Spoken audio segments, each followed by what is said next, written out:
We are Onyx Imaging. We are the highest rated and most reviewed printer service center in Oklahoma. Hey there YouTubers, it's your girl Brett over here at Onyx. Today I am going to show you how to change your toner cartridge on an HP P2015. So first thing is, go ahead and there's a button right here. Press that and it'll open your front cover.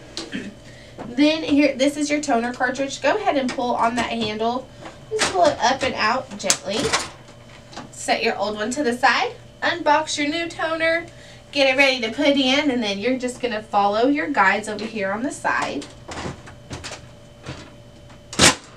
Once you hear it click, you know it's in. Then just shut your front cover. Your printer should then start to initialize.